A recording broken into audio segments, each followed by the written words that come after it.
friends, welcome to my channel. I'm Arpita Karwa, and in this video, I'm going to talk about how you can choose a research topic. Now, this video is relevant for all those who are planning to do their PhD or who want to present a research paper in any university, or who are in their master's final year and are looking forward to do their dissertation, or if you have enrolled yourself in an MPhil program. In that case too, this video is going to help you a lot. Now, choosing a research topic is the most challenging part of any research because it is the base and it is the starting point of the research. If you don't choose a research topic appropriately, chances are that you might end up leaving the research altogether. I have seen a lot of students who struggle with their research topic, take up anything, start doing their research, and towards the end of their PhD, they find that their guides have altogether rejected the topic and they have to begin again by choosing another topic which is more appropriate. Or else, if you have not chosen a specific appropriate topic, you might yourself leave the research because you don't know where to go, what to do, how to justify the topic.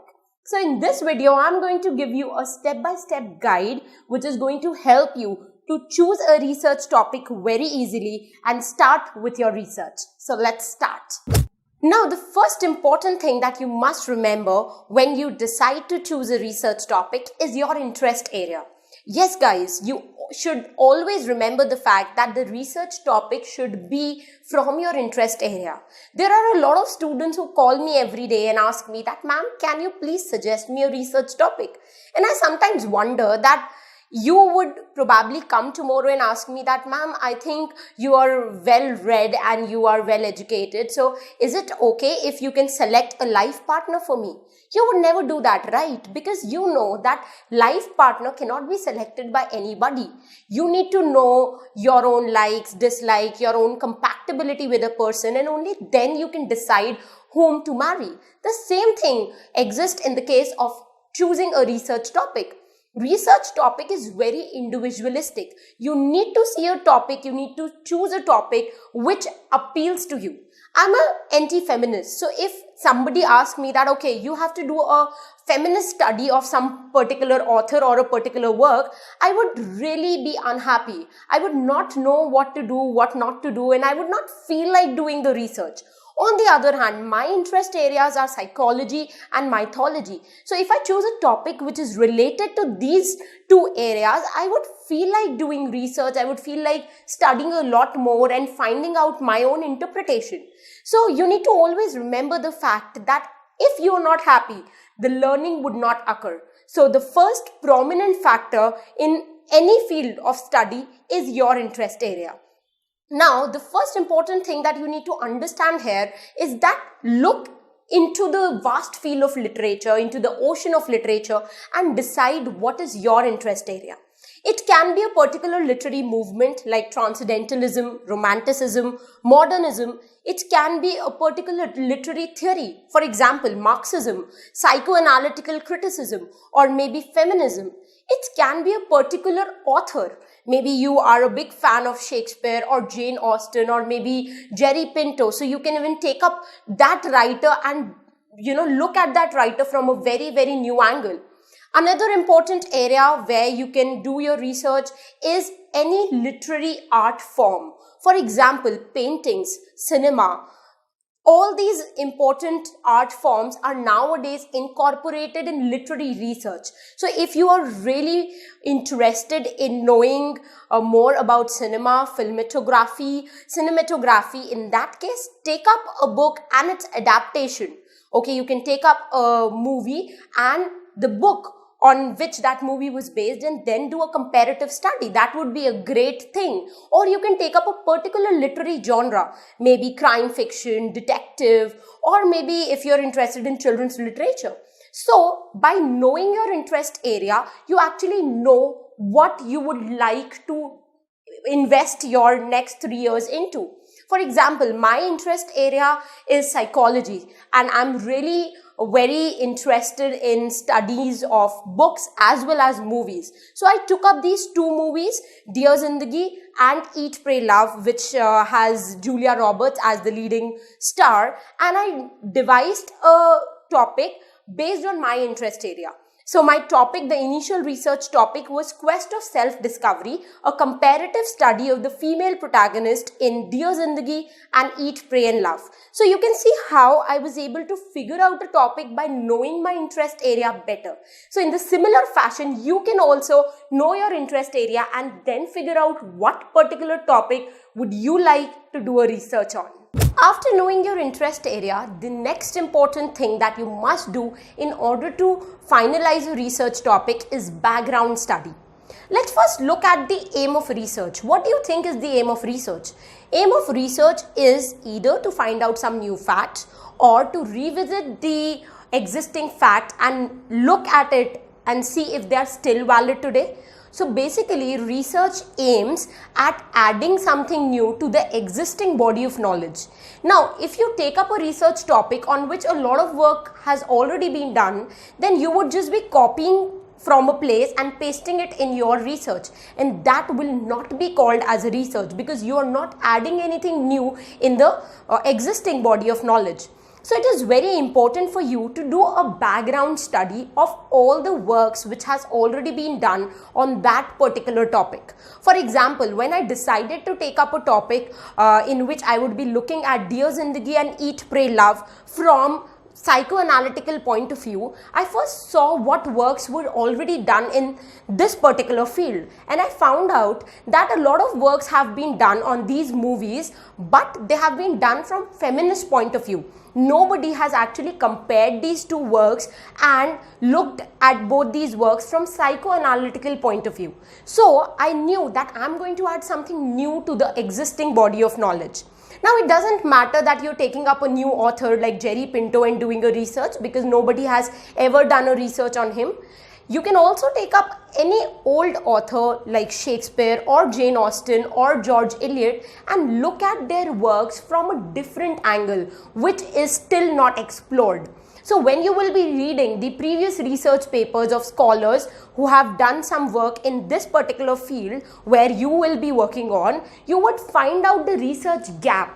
Now, what is a research gap? A research gap is areas which were left unexplored in the previous researches, and from that particular research gap, you will get your topic. So make it a habit, before choosing a research topic, you go through different articles, journals and existing research papers and then figure out a research gap, and finally you take up either a totally unexplored area or a partially unexplored area and begin your research.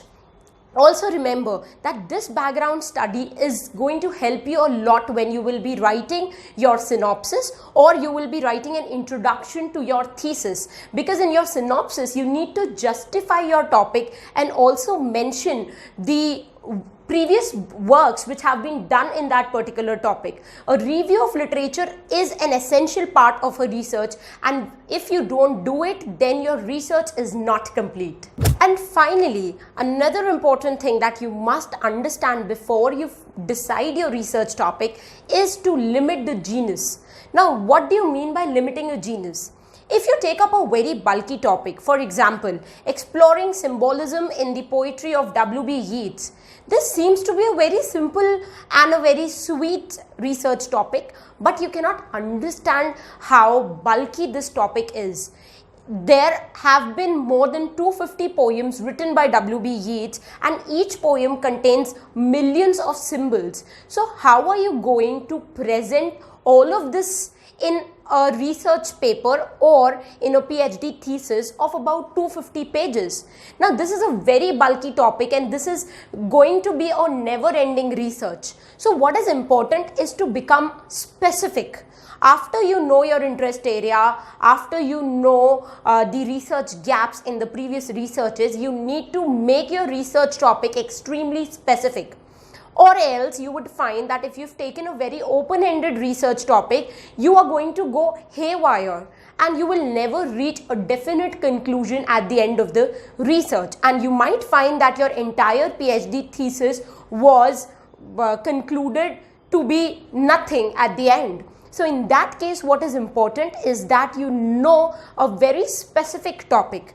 And how would you get to a specific topic? Understand, either take up 2 or 3 authors or take up few selected works of one particular author. If you take up 5 authors and you are researching on 10 works of each of them, you would find that in a PhD thesis of 250 pages, you would just be summarizing and giving an introduction to all of these works, and that would not be a PhD thesis. That would be a mere summary of 50 works. So it is important, either you take up 2 authors and one work of each author, or you take up one author and few works of that author, but become very selective in what you are choosing.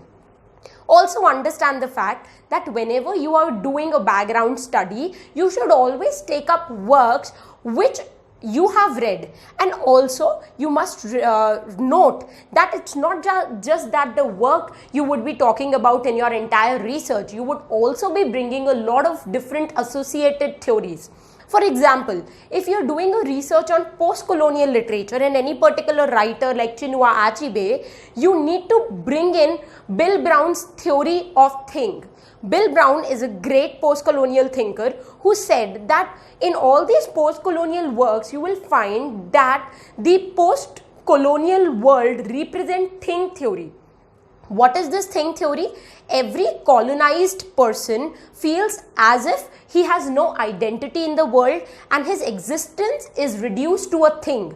If he is not of any use, people are going to throw him. So his existence is merely a existence of a thing. So whenever you're doing a research on any post-colonial work, you need to bring all these different and associated theories and look at these theories as well as their interpretation on the work that you have picked up for your research. So your research would not only go around the 2 or 3 authors you have chosen, but it is also going to go beyond that. You're going to explore a lot of theories and you're going to look at those works in the light of those theories. So have the habit of limiting your genus before you finally decide your research topic.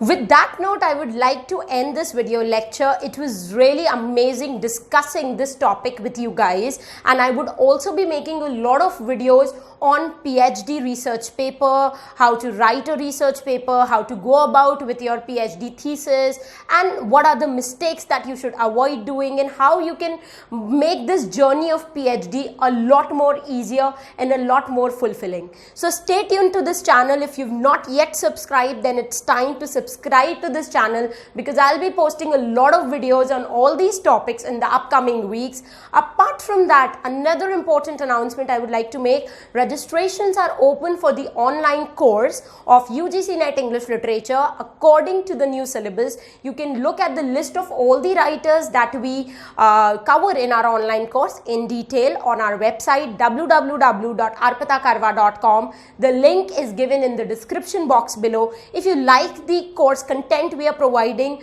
you can definitely join us and avail the benefit of 800 audio lectures, 200 plus PDF and 3000 mock test questions. We make sure that your preparation is extremely easy and you don't need to go anywhere else for more material or for more information. Apart from that, you can also subscribe to our different social media platforms so that you are tuned to the latest UGC NET updates. We have our presence in all the major social media platforms, so you can follow us on these platforms and get updated about the recent changes in UGC NET. So that's it for this video lecture. We'll meet soon in the next video lecture. Till the time we meet next, happy learning, keep loving literature, and stay tuned to arpitakarva.com.